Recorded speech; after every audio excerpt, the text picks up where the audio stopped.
প্রিয় দর্শক, আমি কাফি মুস্কান হাজির হয়েছি আপনাদের প্রিয় অনুষ্ঠান আসুন সুস্থ থাকি নিয়ে। আজ আমরা সুস্থ থাকার নিত্য নতুন কৌশল শিখব। চলুন তাহলে শিখে নেই।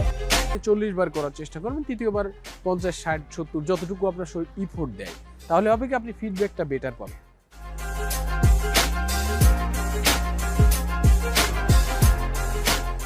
আজকে আমরা লোয়ার বডির এক্সারসাইজ করব, কোয়াডস, হ্যাম অ্যান্ড গ্লুটসের। চলুন দেখি এক্সারসাইজটি কিভাবে করব। প্রথম আমরা কোয়াডসের জন্য এক্সারসাইজটি করব ডাম্বেল দিয়ে। আমি আমার স্ট্রেংথ অনুযায়ী 6 কেজির একটি ডাম্বেল সিলেক্ট করেছি। আমার পজিশন থাকবে হাত ক্লোজ, ডাম্বেলটি হাতের মধ্যে আপারে ক্লোজ করব, পা দুটো ক্লোজ রাখবো, স্কোয়াট।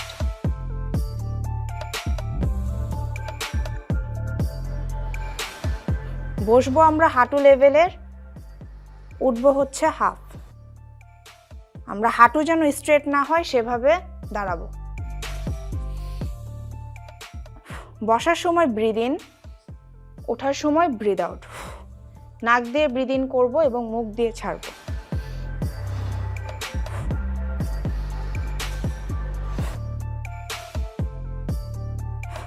অবশ্যই আমাদের পা দুটি ক্লোজ থাকতে হবে এবং কোয়াডস মাসেলে ফিল করতে হবে।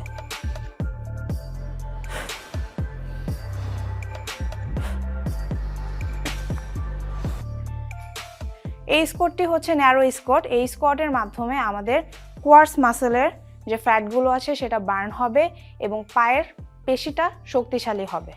আমরা এই এক্সারসাইজটি টোটাল 4টি সেটে করব এবং প্রতিটি সেটের র্যাপস দিব 15টি করে এবং প্রতিটি সেটের মাঝখানে আমাদের রেস্ট টাইম থাকবে 30 থেকে 45 সেকেন্ড। আমাদের পরবর্তী এক্সারসাইজটির নাম হচ্ছে আরডিএল। আরডিএলটি করব আমরা হ্যামস্ট্রিং মাসেলের জন্য। এই এক্সারসাইজটির জন্য আমাদের 2টি ডাম্বেল দরকার হবে। আমাদের পজিশন থাকবে পা শোল্ডার পজিশনে straight, chest up, heap up. Start. Slowly বসবো, খেয়াল করব বসার সময় যেন আমাদের হাঁটুটি ব্যান্ড না হয়। নামতে নামতে যতটুকু ব্যান্ড হয়। বসার সময় ব্রিদ ইন এবং ওঠার সময় ব্রিদ আউট।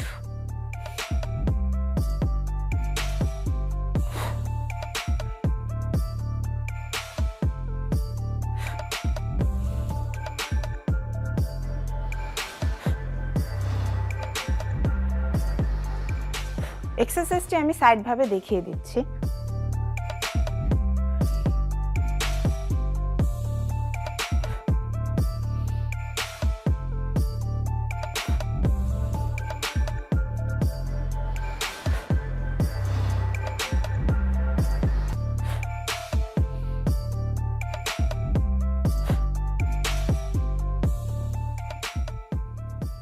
এই এক্সারসাইজটি আমরা টোটাল 4টি সেটে করব এবং প্রতিটি সেটের র্যাপস থাকবে 15টি করে এবং প্রতিটি সেটের মাঝখানে আমাদের রেস্ট টাইম থাকবে 30 থেকে 45 সেকেন্ড।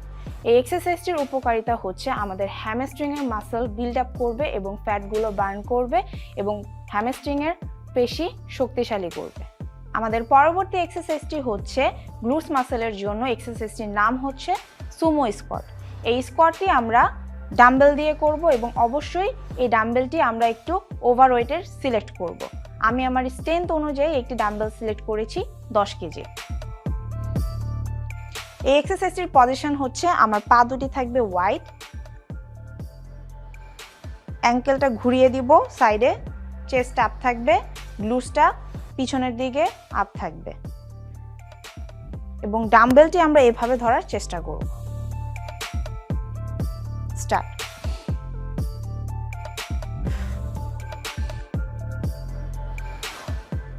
বসার সময় ব্রিদ ইন নাক দিয়ে এবং ওঠার সময় ব্রিদ আউট মুখ দিয়ে। তখন যেন আমাদের গ্লুটস মাসলটি আগে নামে এবং অবশ্যই দাঁড়ানোর সময় হাঁটুতে ঝাঁকি দেওয়া যাবে না।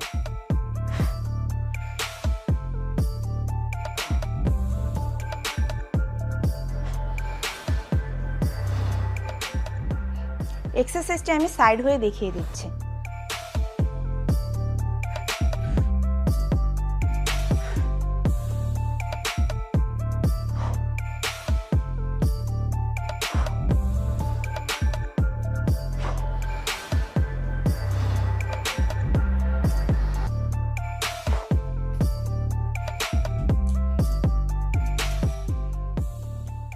এই এক্সারসাইজটি আমরা টোটাল 4টি সেটে করব এবং প্রতিটি সেটের র্যাপস থাকবে 20টি করে এবং প্রতিটি সেটের মাঝখানে রেস্ট টাইম থাকবে 60 সেকেন্ড করে।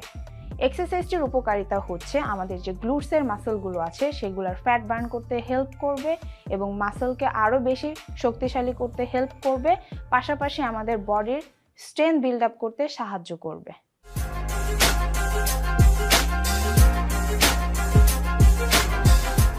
এখন আমরা আছি জয়সান যোগা সেন্টারে। আমাদের সাথে আছেন যোগ প্রশিক্ষক অনামিকা রায় আপু। ওনার মাধ্যমে আজকে আমরা যোগ অভ্যাসের নতুন কিছু কৌশল শিখে নেব। চলুন তাহলে শিখে নেই। আজকের যোগাভ্যাসে আমরা দেখব রাজকপট আসন। এই আসনটা অ্যাডভান্স আসন, যারা আমরা প্রতিদিন যোগাভ্যাস করি তারা এই আসনটি করতে পারি। যারা আমরা নতুন তারা কিছুদিন যোগাভ্যাস করার পরে এই আসনটা করব। আসনটা শুরু করার আগে উপকারিতাগুলো আগে জেনে নিই। এই আসনটা ফ্লেক্সিবিলিটির জন্য খুবই ভালো, বিশেষ করে বাচ্চাদের জন্য খুবই ভালো কাজে দেয় এবং যাদের পিঠে ব্যথা আছে তাদের জন্য খুবই ভালো কাজ করে এবং যাদের পিঠে এক্সট্রা মেদ আছে তাদের জন্য খুব ভালো কাজ করে এবং যারা বসতে বসতে গুজো হয়ে গেছি, সোজা হয়ে বুঝতে পারছি না, তাদের জন্য এই আসনটা খুবই ভালো কাজ করে। যাদের হৃদরোগ আছে তারা এই আসনটি না করাই ভালো।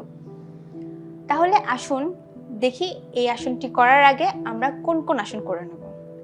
এই আসনটার নাম হচ্ছে বাটারফ্লাই আসন বা তিতলি আসন, যেটা হচ্ছে নিঃশ্বাস নেব আর ছাড়বো, পাটা প্রজাপতির মতো উঠবে আর নামবে, যেটা আমাদের ফিমেল হেলথের জন্য খুব ভালো। বেশ কিছুক্ষণ আমরা এই আসনটি করে নেওয়ার পরে তারপর আমরা চেষ্টা করব স্প্লিট করার জন্য। এই আসনটি করার আগে অবশ্যই আমাদের স্প্লিট শিখতে হবে বা হনুমান আসন।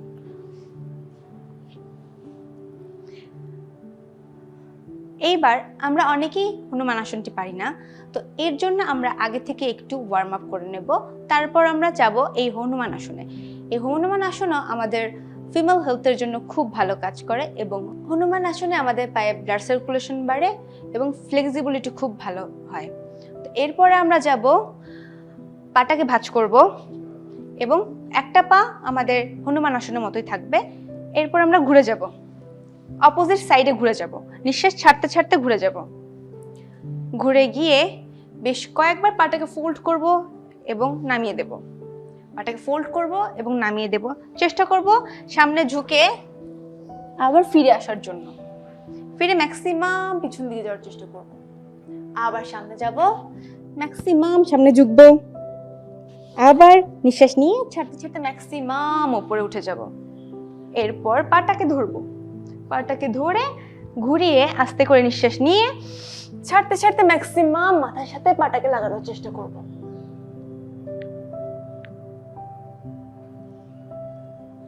এখানে আমরা বেশ কিছুক্ষণ থাকবো। খুব আস্তে করে পাটাকে ছেড়ে দেব, তারপর আস্তে করে ফিরে আসব।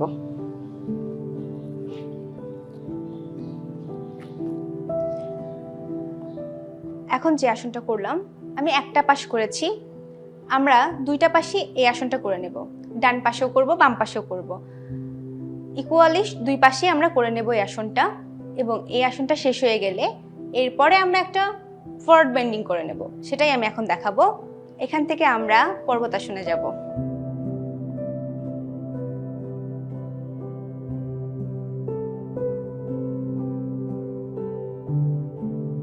নিঃশ্বাস নিয়ে ছাড়তে ছাড়তে ম্যাক্সিমাম যাওয়ার চেষ্টা করব। এখান থেকে কারো কারো মাথাও ফ্লোর টাচ করে।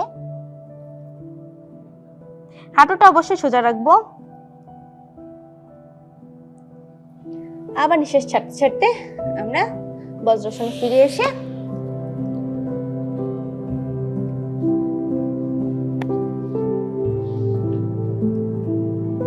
এই আসনটা আমরা প্রতিদিন সকালবেলা ঘুম থেকে উঠে করব, অবশ্যই খালি পেটে করব।